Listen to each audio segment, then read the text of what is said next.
where are we passing? Each one of these projects should be some kind of status on it.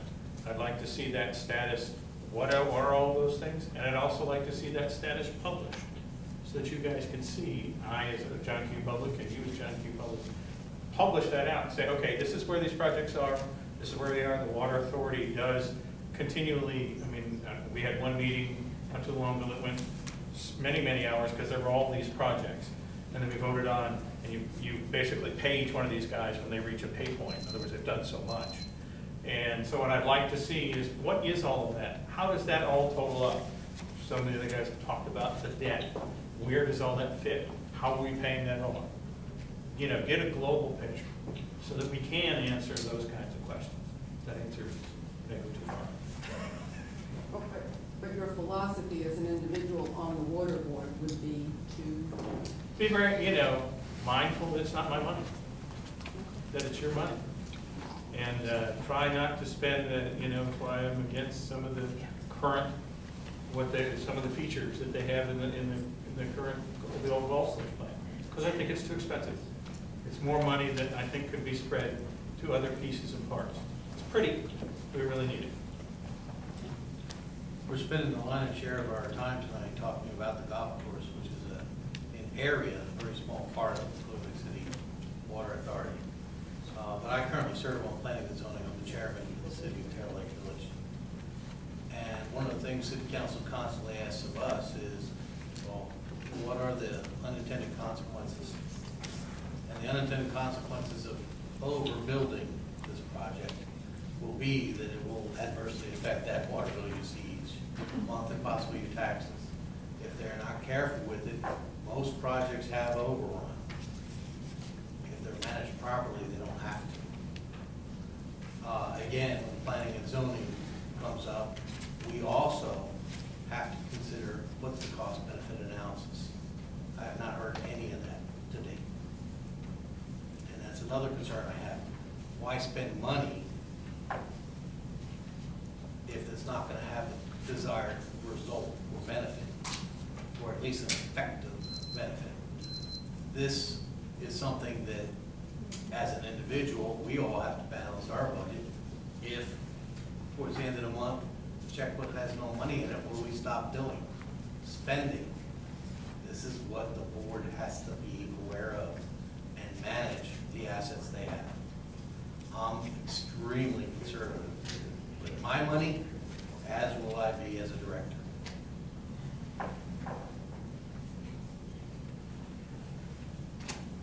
So, from my perspective, my goal, while I'm on the board, will be as careful and conservative with the money that that board spends as possible. The board meetings I've been in, the engineering companies, the different companies that work for the Water Authority have brought projects forward and made recommendations on those projects. And they've been challenged by that board, and I will continue to do the exact same thing.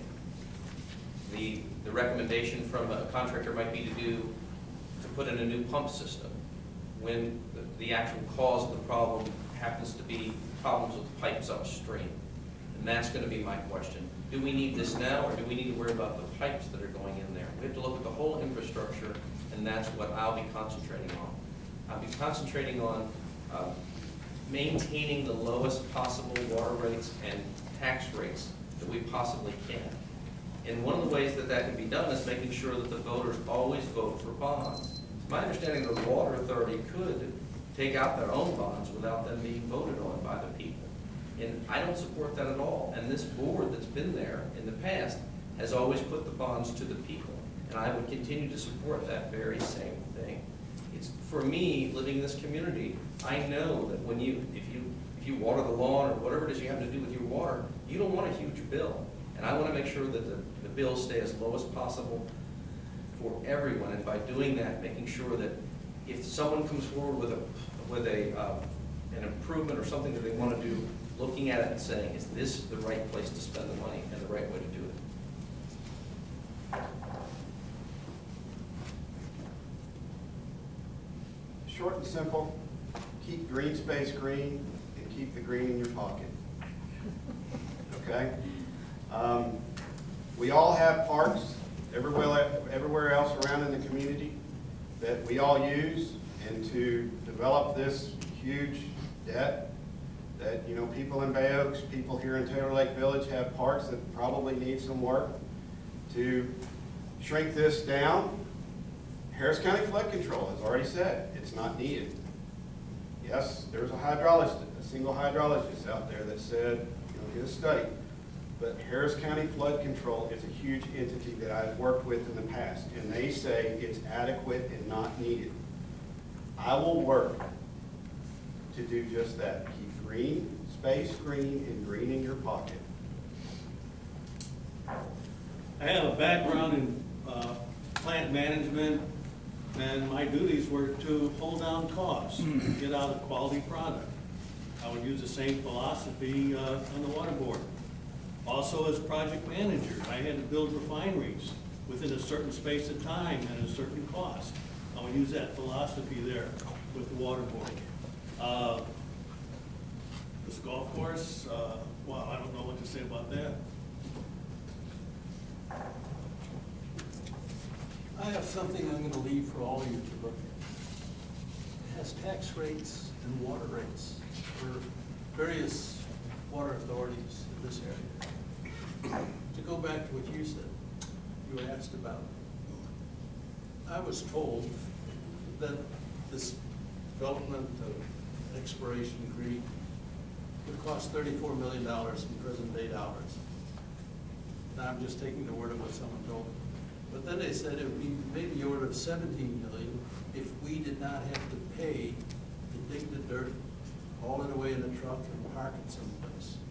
If a developer were to buy this dirt, actually not buy it, if the developer paid for the truck and hauling it away and so on, then the price for this whole project, for the whole project, would be about $17 million. They said, well, what would the developer do with it? There's a lot of land around here that's below the 14-foot level for building now. And they would like to build this land on Kema, Seabrook, League City, and others. So they would like this dirt, and it wouldn't cost us a cent to dig it out and take it away. All right. Thank you very much. Okay, I can't get in one, so after you, I won't get up and ask questions. My name is Paul Davis. I represent the mayor of Pasadena tonight, as well as myself as a resident of Taylor Lake Village since 1974. The purpose for me being here tonight is to see some new faces run for the board, because I understand progress can be made with a little agitation, and so some of my comments tonight will agitate the incumbents. But I went to Austin to testify against the Water Authority because I represent the industry in Pasadena, and they were paying taxes for over 20 years, over $10 million, never received water or sewer service. Some debate of whether they ever asked for it, but as a former city manager, if that's the case, knowing that the industry would be entitled to service, we would always set up a trust fund with the tax dollars going into the trust fund. In this case, the Water Authority didn't. That's your times. So the question is, as we testified against the Water Authority, the thing came up about the Water Authority is going to dissolve as soon as it's fully developed. With a recent Trendmaker development taking 750 acres, that leaves 300 acres left. And the Water Authority before the state law takes Sir, effect. I have a question. So the question is, what would you do if the state law goes into effect after the 300 acres are developed? How would you handle the debt? How would you deal with the three cities, Taylor Lake Village, Pasadena, and Houston? I'd like to suggest we start at the other end of the table with that one, since it was directed at the incumbent. And the question is, what would I do? I can't do anything. It's a board of 5. You're a part of the board. That's correct. You would do nothing? I would listen to the arguments presented by the board, all 5 members. and then we collectively make a decision. One other question to you, Mr. Johnson, is the Water Authority some 10 years ago bought 2 acres in Houston County without a public hearing. And what was the purpose of buying 2 acres in Houston County? It's my understanding, and Vince maybe could speak better to this than I, but that was my understanding, they wanted a place that they could put securely records so they wouldn't be damaged by flooding, but I may be wrong. That's a nice plan. Those 2 acres are fully forest. Vince, do you have, I'm going to ask Vince. That's all right. Let's stick to the. Oh, I can't answer that. All right, and is your question directed just to Gordon or to all? sorry? All board members. Okay. All right. If the 300 acres were finally developed and the district is finally fully developed according to the state law, you would then have to dissolve the water authority. What would your plan be to make that transition? Yeah, I'm not going to comment. Sure. With the 2 acres that you're talking about, I'm not so sure, and I may be wrong, correct me if I am. It couldn't be dissolved. Where I stand on this position is not necessarily dissolving the board. It is for this board to start working with other municipalities. I've talked with some of the other municipal leaders, and for that connection to be made to start. You were there at the Austin. Right. And we all know that, I've stated earlier, the District 129 representative, what happened in Austin, we need to all come together and work together, plain and simple. Actually, I agree with that. We need to work with the political entities around us to work together so that that never does happen. So that whatever state law it is that's in play right now that you're talking about, which by the way is the first time I was aware of that, gets changed so that it can't happen. To the people of this community, this Clear Lake City Water Authority is very important. And if I'm on the board of directors, it will be very important to me to have those conversations, to meet with those people, to talk about how we prevent something like that happening, so that we never have to sit down and decide what do we do if we dissolve it. Because in my opinion, that would be a terrible situation, and I would fight very hard to prevent that from happening. We live in a state where the rule of law presides, and there have been recent news events which remind us of the fact that just because something's convenient doesn't mean we can break the law. However, in 1993, I did my thesis on local government finance. And in my thesis, I addressed the idea that wherever they could, state and local governments should privatize. But where they cannot privatize, and they shouldn't privatize, like trash pickup. I could imagine what the mayhem there would be if that was left to private citizens. There needs to be oversight.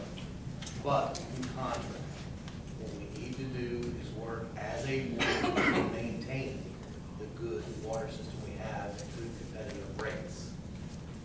So the idea is not to go vigilante,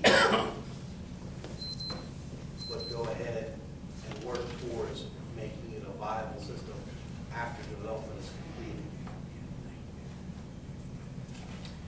Well, this is something I don't know much about.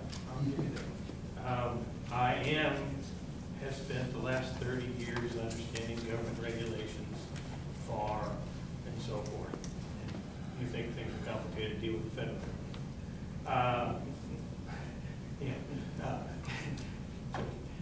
But I do want to study, because when you read typical government regulations, there's all kinds of, for everybody in here, there'd be a different opinion. And so kind of to study that is that when I do get a proposal from the government, I read it through and try and understand each of the pieces. That's what I want to do. Understanding each of the pieces. What does that mean? Is it all developed out? What is all of those pieces? And then you come out and say, okay, Then when I fully understand the subject, then talk to all of those involved and say, where do you think? I mean, you're coming to us, and a good question, what happens to the debt? I don't know. What other, I mean, obviously it just can't dissolve. What are the rules and regulations for that? What are the paths that go forward with those pieces? That's what you kind of got to do. You just can't make a decision and say, go. You've got to go and look and say, what are all, there's 10 rules that go everywhere. What are all those 10 rules? I want to understand those before I jump in and say, yeah. One final question. The legislature passed unanimously the bill by John Davis. And this board chastised John Davis. And that's part of the reason why the legislature ruled against the water authority. Now, a couple of you say you didn't understand what you were signing. But the question is, now Conoco will be leaving the water authority, and there will be other industries to follow. So that tax revenue will leave your pockets. The question is, what will you do? Will you raise the water and sewer rates? Will you raise the tax rate? Because the legislature's already made their decision. Conoco is about to petition the water authority for de-annexation. Well, just saying, it's not going forward.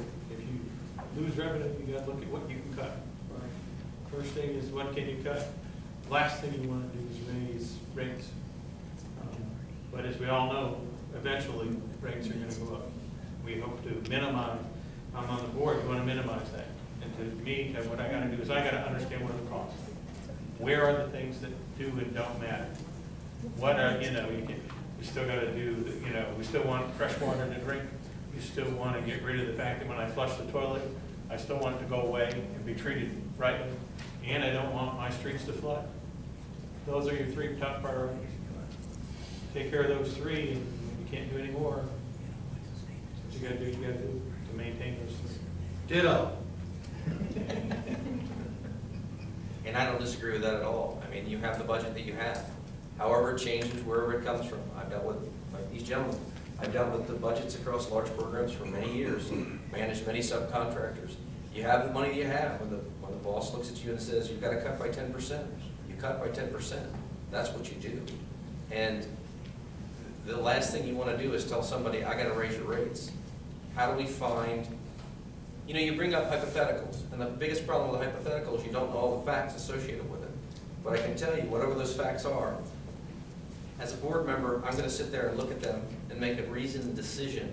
And the last place I want to go is look at the people out there and say, we got to raise your rates. No, it's what do we do to run this with the same high quality, given the fact that we've lost that money. And that's all you can do under the situation, because we can't take back what's occurred at Conecuh, as far as I understand it. But Tom, the district has $53 million in appraised value. But the debt of the water authority is over $100 million. So how would you deal with that issue? Why don't you let him answer the question that you asked? Sir, why are you even asking the question? You're not even in the water authority. This one question needs to make it through. Yeah, Sure, other that's people fine. need to ask questions. A lot of the time that I've put into this, reducing the size of this golf course, when I deal with multi-million-dollar projects, you're looking at a draw requisition that's $1 million. You're gonna have, you can't predict weather. You've got items over here that are asked to be paid, that obviously aren't done. You walk other items on this side that are not asked to be paid. And you figure out what needs to happen there. You're right, the tax base is being depleted. It's moving out. We're in debt. We're looking at a big price tag for this detention facility. You've got to find areas to reduce things to keep taxes from going up. Well, I don't know quite what to say about all this. He said Conoco's been relieved, but they haven't asked to be released. But I think there's something interesting. If Conoco had used this reused water that we're talking about, they would have saved themselves some money. It would have been at the water authority's expense. Should have said that in Austin. I'm sorry? The water authority should have said that in Austin. I wasn't in Austin, my wife was, and a lot of things were said that I have no control over. Thank you. Thank you. I've got hope. At least you're willing to communicate to the various cities. Vote for Steve Aye. I have one question. The water authority consists of 5 members. There's 3 now in this room. I believe that is not correct, and I would like to ask one of them to leave. We're not participating in doing any business. You're related to together the water here. authority. You're That doesn't- together here. It doesn't make any difference. I think We're it together. does. No, I'm sorry, ma'am. We're not conducting any business. So clearly tonight, we've uncovered some points of disagreement. So my question's not theoretical or clear. To get things done, you've got to compromise and work things. So I'm specifically asking each individual, what are your skills? What are your practices? How are you going to work through the disagreements that are going to come as we work through this project? What do you specifically do? What's your experience? How do you resolve and get things done with people you don't agree with?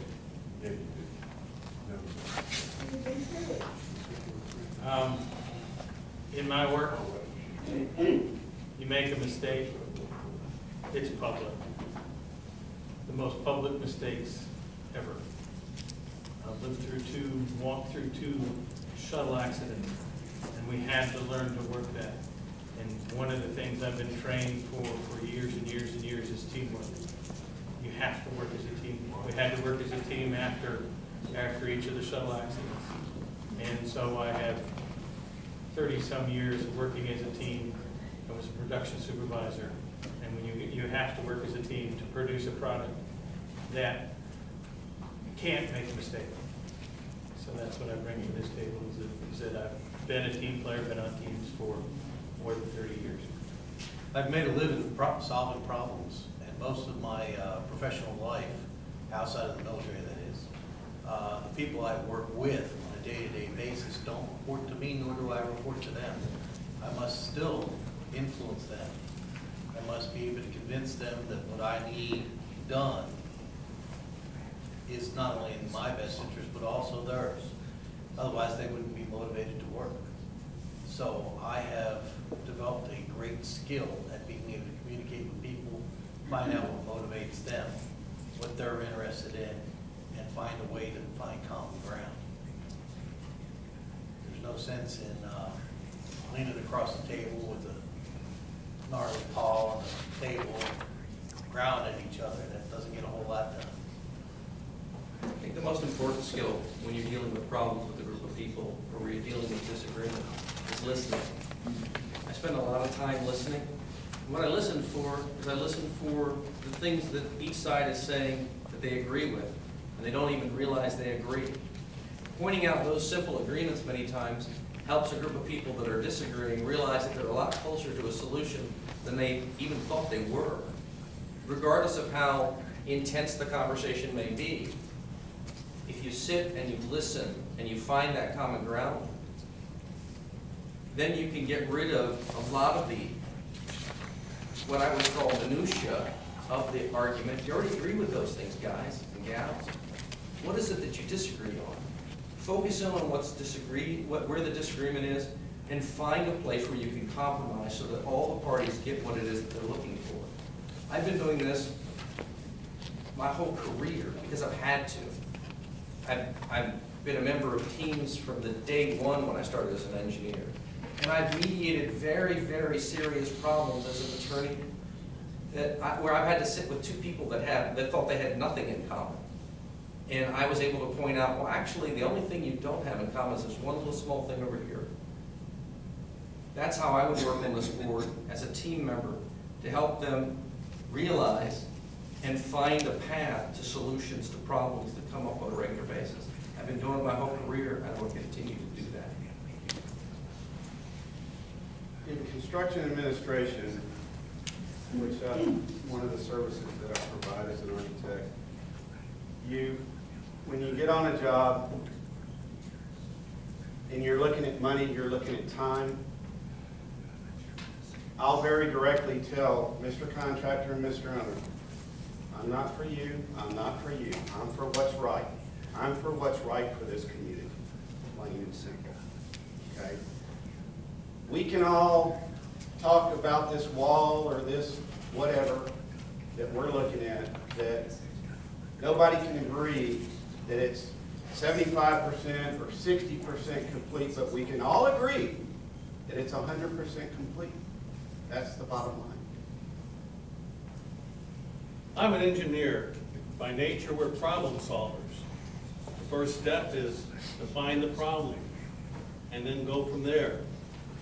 With my work history as an appraiser, I had to go ahead and place value on property, industrial and commercial. I negotiated over $2 billion in property values. Have to listen, be a team player, and negotiate. I think one of the hardest things for people to do is to understand the problem. I don't know how many times I can tell you, people who came to me, I do work for people. They come in and ask, I'm stuck on the following, and they will tell me something really quick. And I'll say, excuse me, you're going too fast for me. And then they'll tell me a little slower, and then I'll ask them a question. Is this what you said? No. Then I'll ask them another question. No, and then pretty soon, if I'm careful, because I pretty much know what they want to do, if I'm careful, I can keep sort of asking them gentle questions, and all of a sudden they'll say, oh, I know how to do it, and they'll be so happy and they'll leave. I say, well, thank you. No, they say, thank you. I say, I didn't do anything. If you can get someone to understand what the problem is, that's not easy. You're more than halfway there. People are not unreasonable once they understand what the question is. Okay, I know you brought up the community. I can't. Hanukkah? Okay. Did we have an infrastructure in place that we could have furnished the water? It's my impression we did. My question is, if they have the capability of pulling out all industry in that area, the way I'm reading it, they can pull out, and if they're not providing service. Is it my impression only that none of the other industry in that area actually has an infrastructure via the Clear Lake Waters Authority? And if they don't have it, we're talking about, I think it's great that we're talking about retention pond. We're talking about taxes, how they're going to affect us. If that industry pulls out, our tax base is going to freaking grow. And am I correct with this? We're going to lose probably about $560,000 a year in tax revenue. A lot more than that. Okay. Okay. Well, let's just say it is that, because I don't know the actual number. If all the other industry in that area does decide to pull out, we're not going to go afford to live here. What can we do to put an infrastructure in to furnish them this water, this repurposed water, to give them service so we can give them something for what they're paying? That's my question. Can we actually put that in? Is there a plan to put that in? Or is there just a plan to take their money and not give them? I'm not supporting any of it. I'm just concerned about my taxes. I don't know how any of us that have been on the board or on the board, I can't answer any of that question because you're asking a board, those that are on the board, specific question. Yeah, that's I can't answer any of that question. Does anyone besides Mr. Thorne? I understand there's some environmental issues with providing that service, crossing Harmon Bayou. And when you get into providing utilities, I've had contractors that have gone through and get utility availability letters from the city, from city municipalities. And in the beginning, back in the early 90s, they were able to get service that they said could be provided, but they were way over here, not realizing that it's going to cost $400,000 to get it there. So